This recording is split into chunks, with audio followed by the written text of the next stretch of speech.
Question: An organization has decided to adopt Scrum, but management wants to change the terminology to fit with terminology already used. What will likely happen if this is done? एक organisation scrum को adopt करना चाहती है, पर management साथ साथ ये भी चाहती है कि जो टर्मिनोलॉजी स्क्रम के अंदर होती है वो यूज ना करके जो एग्जिस्टिंग टर्मिनोलॉजी है वो यूज करी जाए। तो इसकी वजह से क्या होने के चांसेस है या क्या होगा? Option A, without a new vocabulary as a reminder of the change, very little change may happen. B, the organization may not understand what has changed within scrum and the benefits of scrum may be lost.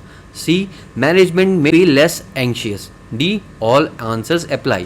पहले हम इसको समझते हैं examples के through और फिर इसका जवाब देंगे। अगर मैनेजमेंट स्क्रम की टर्मिनोलॉजीज को यूज नहीं करती और अपनी टर्मिनोलॉजीज को ही अप्लाई करती है, फॉर एग्जांपल एग्जिस्टिंग टीम के अंदर एक प्रोडक्ट मैनेजर है और वो उसको चाहते हैं कि वो प्रोडक्ट ओनर की तरह काम करे, पर उसका नाम प्रोजेक्ट मैनेजर रखते हैं, तो प्रोडक्ट मैनेजर कुछ समय तक तो स्क्रम गाइड पढ़कर वैसे काम करने की कोशिश कर सकता है जो प्रोडक्ट ओनर करता है, लेकिन पॉसिबिलिटी है कि कुछ टाइम बाद वो जब कई और सोर्सेस को देखे जैसे कि इंटरनेट, उनमें जाकर रिस्पॉन्सिबिलिटीज को देखे प्रोडक्ट ओनर की, तो वो वहां पे आए और वहां पे कंफ्यूज हो जाए और वो भूल जाए कि वो product owner as per scrum guide काम करना चाहिए, ना कि प्रोडक्ट मैनेजर जो स्क्रम गाइड के अंदर कोई रोल नहीं है। साथ में हम एक और एग्जांपल लेते हैं।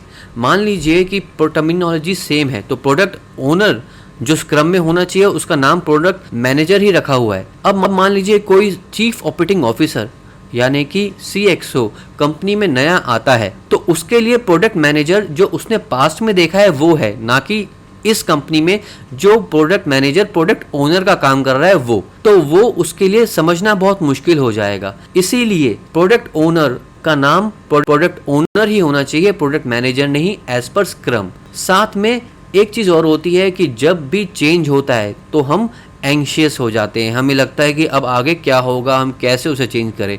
इसलिए मैनेजमेंट जो है हो सकता है कि टर्मिनोलॉजी सेम रखकर अपनी एंजाइटी को कम कर ले, लेकिन लॉन्ग टर्म में स्क्रम के बेनिफिट्स उनको नहीं मिल पाएंगे। इसलिए इसका सही आंसर है डी, ऑल आंसर्स अप्लाई।